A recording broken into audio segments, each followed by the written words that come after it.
Hi, we're here with Henrietta Mantooth Bagley, a 98-and-a-half-year-old artist who has painted the cover of our Circuline third studio album. We're so happy to be here because Henrietta is a wonderful woman, and it was actually Natalie Brown's idea to have this piece of artwork. Was it? Yeah, it was Natalie. Yeah, it was Natalie's idea. Good. So we just wanted to talk to you. At the time of this filming, Henrietta is 98 and a half. Yes. And she's still an active artist. So, how did you get started painting? I started with a mud hole in Missouri. When I was a kid, we lived in a place in the summer, and my mother let us make a big mud hole right to the left of the door. And you can see she was permissive. And that's my, what is the cradle of civilization? The Tigris and Euphrates? Yeah, that was my, and it was the best start because you could do anything. We used to make not only mud pies, but dolls and make corn silk hair. And we used to make, all our paper dolls had lines on them because we used our school tablets. We had no art supplies. We made our own with mud and berries. And Wow. well, we had that Prang watercolor set, that little thing they give you in school. That is fantastic. Yeah. Now, Henrietta's work has been featured all over the United States. She currently has a permanent installation in a college somewhere. Yes. Yes, that's Hudson County Community College. It's a permanent installation in a corridor leading to the library. And I really like the idea it's permanent, since few things are. And everyone at that college believes not only in art, but in justice. And my installation is about mass incarceration in our country, which people don't really pay attention to. They just think they're safe, but they're not. I remember that one of the reasons Natalie was inspired to use your artwork, besides the fact that it's beautiful and there's a lot of your artwork here around your Yes. son David's house, but also is that you've always been an activist. So Yes. how did you get interested in being an activist? You know, I never get interested in anything, it just happens. When I was a kid in the Great Depression, Franklin Roosevelt was up for election, and we were so enthusiastic. I never met anyone who didn't love Roosevelt. When I used to run the house and say, "Mama, Roosevelt's on the air," because we had only radios in those days. We didn't even know he was crippled, Oh, I remember that the media hid that from the public. and we wouldn't have cared anyway. Let me tell you a quick story. Joni Mitchell once told a great story about the difference between the visual arts and the performing arts. Okay. And she said, you know, when she painted a painting, because she was as prolific as a painter as she ever was as a songwriter. In fact, she always imagined herself a painter first. And she said, the thing is about performing, it's an art form you can repeat over and over again.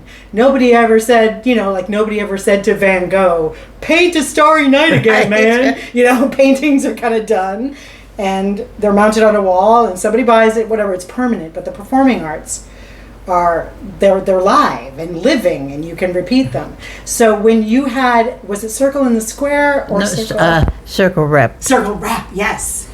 Can you talk a little bit about your days there? Because that's just interesting. You know, I always wanted to be an actor, and as a kid, we did our own stuff. In college, I got timid because the group that was doing the acting seemed to talk with British accents. So that scared me off, right? Oh, yes. So I didn't do any acting in college. But a friend called me later in my life. By that time I had a couple of kids, and she said, "Henrietta, I want to combine a visual art and theater. Could you do an exhibit in the lobby of the Circle?" Then at that time, Circle was not famous. So I said, well, I got to go look at the space. So I went, And the theater was upstairs from a dress shop. In those days, the Upper West Side was a little, guys would just pee in the downstairs. Oh, it was a little sketchy. Anyway, I went and looked. I said, sure, I'll do an exhibit, but we have to paint this place. And up on the wall in the lobby, it was upstairs, were these 8x10 headshots of people who later became well-known, like Judd Hirsch and Trish Hawkins and Conchata Ferrell. But they were just pinned up there on this wall, which needed painting. So my kids came over with their friends and painted the lobby, and I did a drawing show there. Okay, as usual, when I do a show, I hang around to talk to people because that's the fun of it, connecting with the people. Behind me was the theater where they were doing their workshops. They fascinated me. And finally, the guy said, Henrietta, if you're so interested, why don't you join the workshops? Oh. So I said, okay. And in a year, I was in the acting company. Wow. But, I was kind of a natural, but I didn't know it. I just, and then I started taking acting classes, and after a couple of weeks, the teacher called me up after class. She said, at Juilliard, they're doing an opera, and they want someone to do just a walk-on, and not singing or anything, just, would you do it? So I said, sure. So I went to Juilliard, and who was directing it was Giancarlo Menotti. I don't know if you know him. Yes. But he's a famous composer. Yeah. And we hit it off, I don't know how, nothing happened, but I was supposed to carry this letter across stage to the soprano. Okay, so I did it in rehearsal. And then Menotti said, I'd like to put you on stage. Maybe, could you be the maid for the soprano?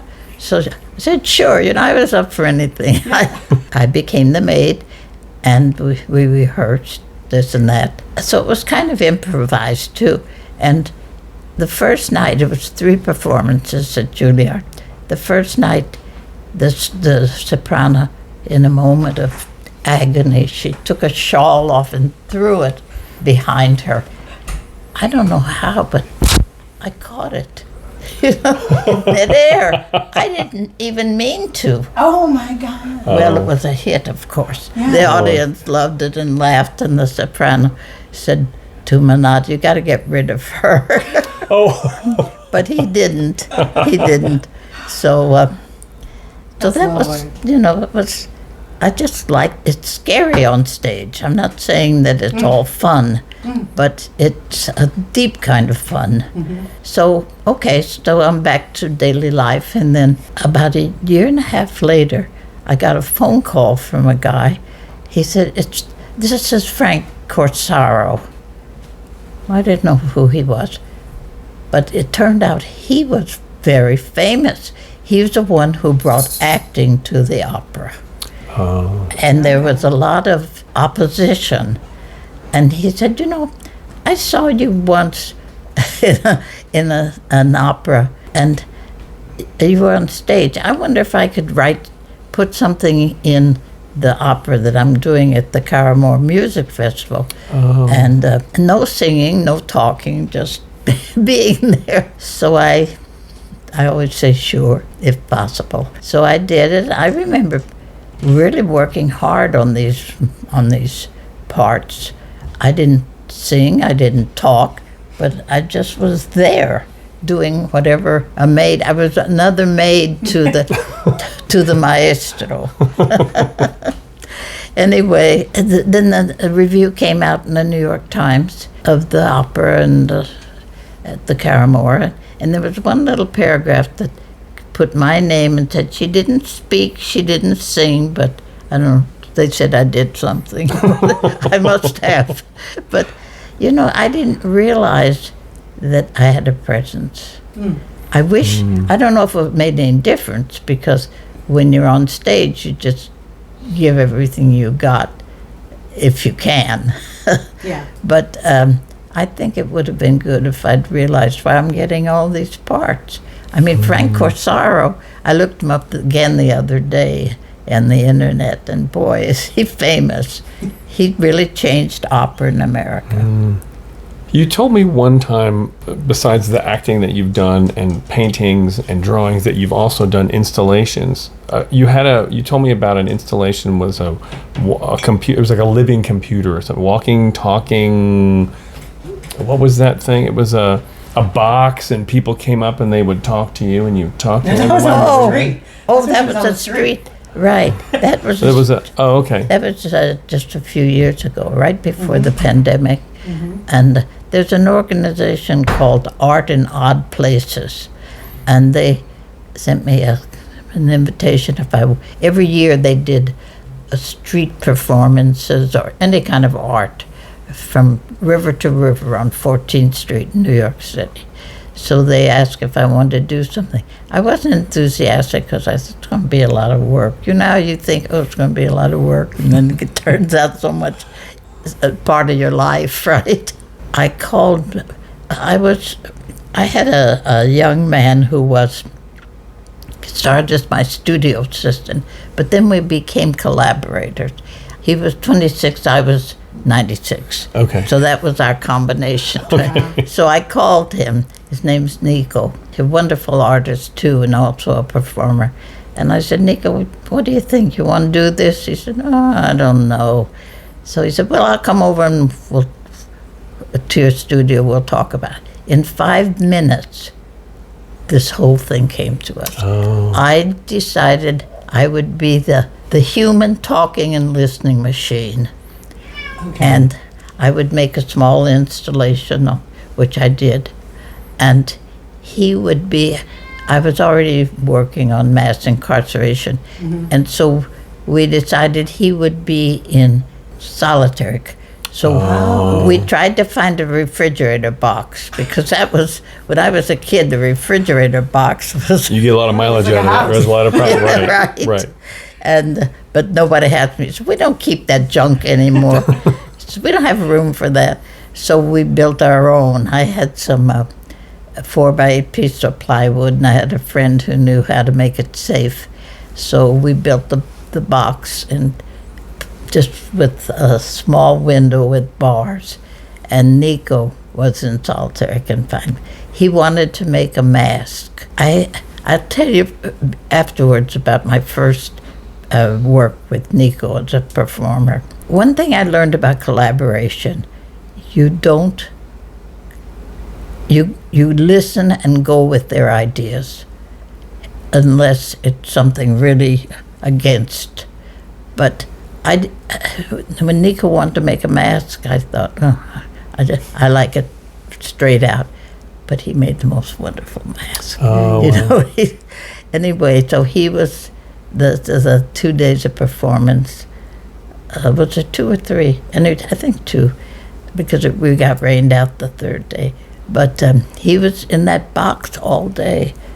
And people walked by. People the walked general by, public, right. and I had a friend who now is my assistant at the house, and who is my yoga instructor. He wanted to be, he said, I want to help. And I wasn't too eager, because I thought, I don't know, he's not a real street type. No. You know, I have so many prejudices. And, but I said, okay, because he wanted to help. Fortunately, the guy who was supposed to carry the sign decided not to do it. So Gavin is his name, Gavin Brown. He was a great part of our trio, and he discovered a lot of his own feelings about prisons in America by doing this. Before that, he didn't particularly have any feelings one way or the other. And what was the sign that he was carrying? It says, the human talking and listening machine. And this was in this odd place that you would not normally have art, and you guys were there. And Well, it's publicly- 14th Street. Oh, yeah, there you go. Right. It was plenty of art. Right. Well, Right. sort of 14th Yeah, Street. Right. 14th Street. It was we got a place in between 7th and 8th Avenue. Oh, great. And we thought we'd like to do it at Union Square, and they advised us against it because they said, you'll get arrested there. Yeah. But, people talked. Well, I engaged people, I encouraged them to talk about anything. Like, even if your girlfriend left, you talk about that. You don't have to talk about social issues, but also they talked about their jobs and prices and their brother in prison. And one woman said that she came up to me and she said, I want to tell you something I haven't told anybody. I tried twice to commit suicide. And so what do you say? But she said, I'm safe now because she goes to suicide watch. So people would talk about real things, and that's what basically interests me.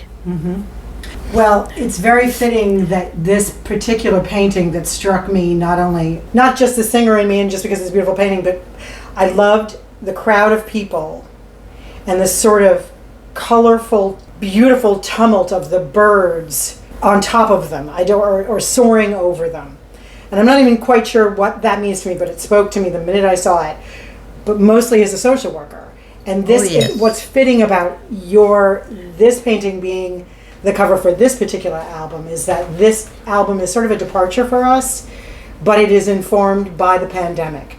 We have a song called Say Their Name, which is obviously informed by all the people of color who have been struck down by police. We have a song that it's kind of like social media, how social media fed the fires, and I found it, and I wrote a line that's called Anger Like an Aphrodisiac, because I used to be so engaged, right after Trump got elected, I was like all in it and all angry and I'm like, oh my God, I can't live like this. I gotta step back. I gotta do it differently because it was just bothering me so much.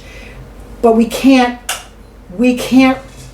write or do theater or play music or paint anything without being aware of how our world has changed in the last few years. Right. I don't think it's responsible as an artist to pretend we can all go dancing through the daisies. So it's such a fitting thing that you're painting that struck me as a social worker, and the people and the time I saw it is the cover for this particular album for us. So glad. When we have, I think, the music is different. It's a departure for us. The writing is different, but it's probably the most us. This is probably the most authentic. This is the most authentic album that we've done. Yeah. Wow. With all of us participating. I'm proud to be part of it. Oh, that's great. Well, thank you. Anything else? Thank you. She's had such a rich life. I want to ask so many questions. Well, I know you were originally from Kansas City. I grew up. That's right. We need to buy. But weren't you in South America? Yes. And you went to journalism school. I have to tell you about Kansas City. Okay. I grew up in totally segregated environment. Never went to school with anyone who was even tan. Couldn't go into a restaurant. It was totally segregated. And as a kid, I did not think this was right. Kids know what's truth until they get indoctrinated. Mm-hmm. And it's always been very important to me that people be equal. And, we're far from it. Still, to this right. Yeah. And then the other thing that really is tortures me is the refugee situation. Mm. That boat before they went down, and this. I don't know why I feel so much about refugees, but I guess we weren't really refugees when I was a kid, but when we didn't pay the rent, we had to move from place to place. Oh. So that maybe, and then finally the one little house that we finally had where I had the mud hole was foreclosed. Oh, so wow. When it's just a word that you read in the newspaper, but for a kid, you don't even know why everything's disappeared. Right, it just changed. Yeah. Didn't you live in Central America or South America? You know, when I was a kid, I was so in love with Mexicans, though I never saw one. There was an actress, Dolores Del Rio, and when we played acting, I won. I'll be Dolores Del Rio. Right? Oh, I went to California when I was 14. My mother married that's right. again. Right. And we went on a Greyhound bus. We moved to California. And I was so glad because I wrote a letter to my father. Dear Daddy, I was 14, right? Dear Daddy, I love California. We go to school with Negroes and Japanese, and real figs grow in the backyard. So anyway, I did love California, and I did my last 2 years of high school and 2 years of junior college there. My aim in life was to get a college education. As my mother always said, honey, get an education so you don't have to depend on any man. So, But you know, that was 90 years ago that she was saying that to you. Was that ahead of its time? my mother was ahead of her time. Oh, okay. And she could paint the wall or she could help put a roof on the house. But she had to work from the time she was a kid. Oh, okay. And what she did, she came from a farm family. They had a dairy. She had a very abusive father and a lovely mother who, I took her name. She was part Cherokee, and her name was Elizabeth Mantooth. Oh, okay. So that's how I took her name.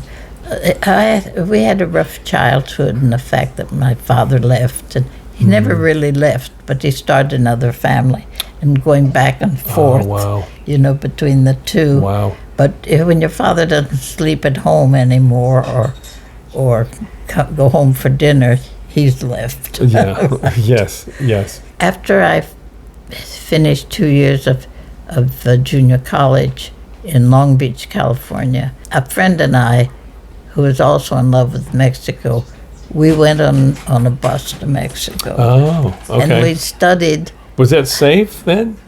For two young women to go take a bus to Mexico? We didn't know. we kept our eyes open, you know. Okay. But we went to a 2-month course in Spanish and Spanish literature at the university for foreigners. Okay. And then when I came back to Kansas City on a bus. Okay. I was 18 at that time. And the bus was full, and there was a pregnant woman standing trying to hold on to the... Like a railing or the something. railing and her bag. And I was seated, so she was a black woman. And in those days, we didn't call people black, we called them Negroes. Anyway, I thought, she's pregnant, and I offered her my seat. She didn't take it, but pretty soon the driver stopped the bus, and he said to me, I didn't understand it was to me. He said, you can get out here. I looked out, and it was black. We were in Texas, going to Missouri. He said, you can get out here or else take your seat. So it was because I'd offered the black woman a seat. He was going to put me out in the middle of nowhere in Texas at night, right? Wow. And the bus was full of Army guys. They were in their uniforms, and they ignored the whole thing. Wow. So you just grew up with a lot of that kind of behavior. Right. Which you just didn't feel was ever right. Yeah. You ask about Latin America. Oh, right. So I really, when I was a kid, I wanted to be a poet. Oh, okay. But I knew I had to make a living. Okay. So I went to journalism school because I thought, well, I'll be a journalist. But in those days, it wasn't so easy for a woman to get a job as a journalist. But I went to New York after I graduated. And okay. I got some job at Research of America or something, but just not doing reporting. But there were some journalists that came to our journalism school as visitors from South America. Oh, okay. And so they had befriended me, and then one of them offered me a job in Venezuela. Oh, as a journalist. Well, Or some I kind didn't of a know. job. Yeah, he was a journalist. In fact, he was a well-known editor of a newspaper. So I went there, and I didn't have a passport, and I was afraid because it was during my college days. I'd gone to some leftist meetings, and so all we did was try to get Roosevelt his third term.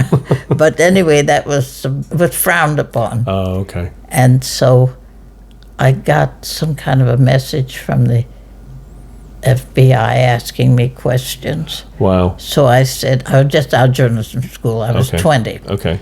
And so I thought it was a time of the McCarthy.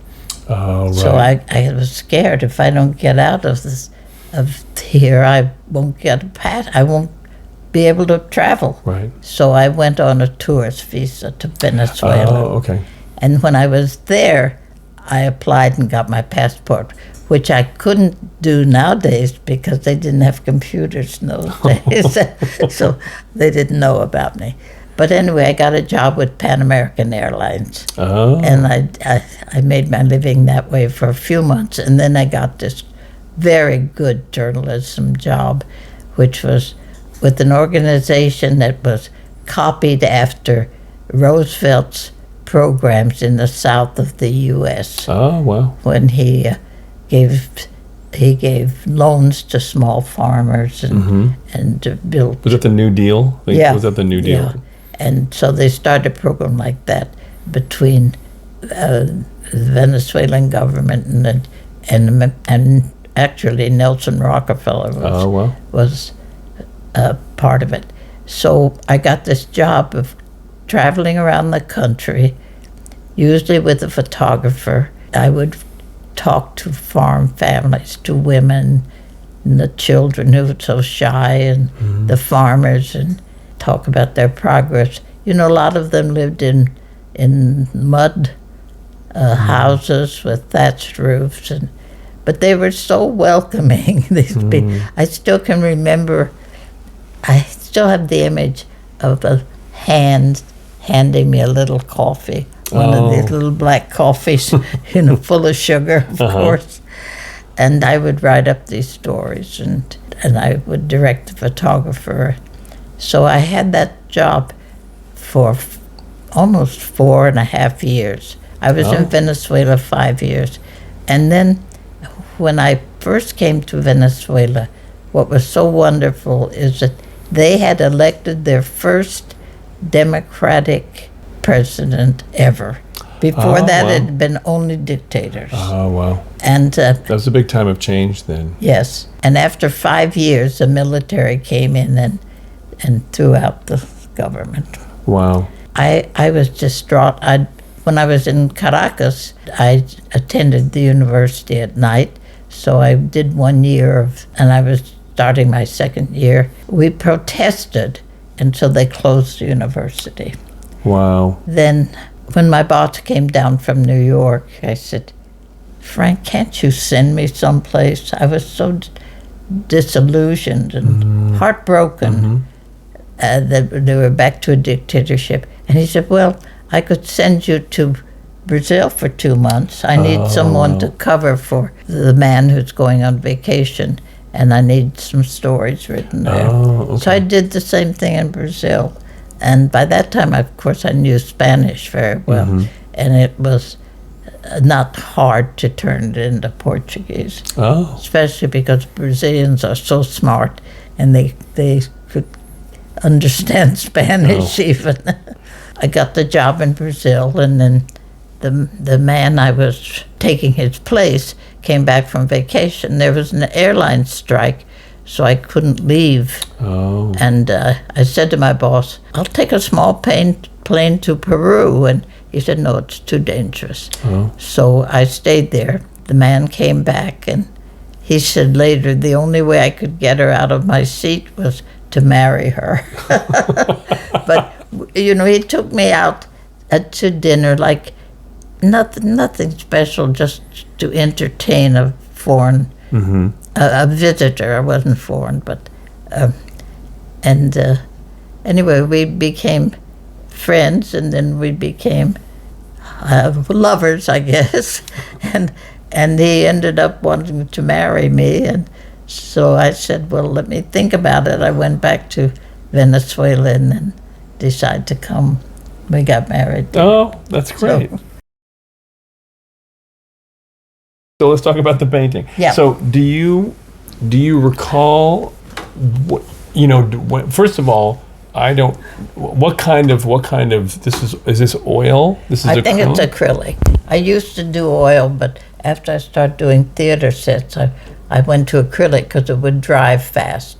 And sometimes I'd sit there for dinner and I'd look and say, how did I ever do these people? I don't know. It's a mystery to me. I didn't do it. My hand did it. Oh, interesting. My hand starts and then it just goes on and on. Because it's amazing. You have the people and you have the birds.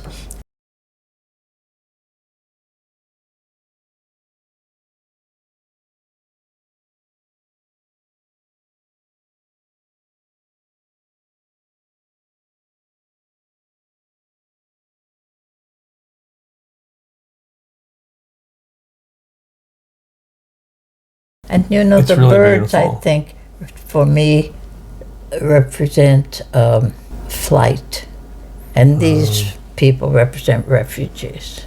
Oh, wow. That's beautiful. Do you remember when you did it? I wish I knew. I could probably look it up. But It's really beautiful. And we like a lot of your work all over the house, but this one just spoke to us for the album cover. It's really cool. yeah, it amazes me how I did those people. It's really I never fantastic. had trouble drawing. Well, I've worked from the model for years when I started painting, and sometimes I still do. And I don't make up anything. I get the ideas from the newspapers or magazines or what's going on in the world. That makes sense. Yeah. You just get a glimpse of something, and then it sparks an idea, inspiration for something. Well, thank you so much for licensing it to us to use. Good. As I say, I'm proud to be part of it. Well, thank you so much.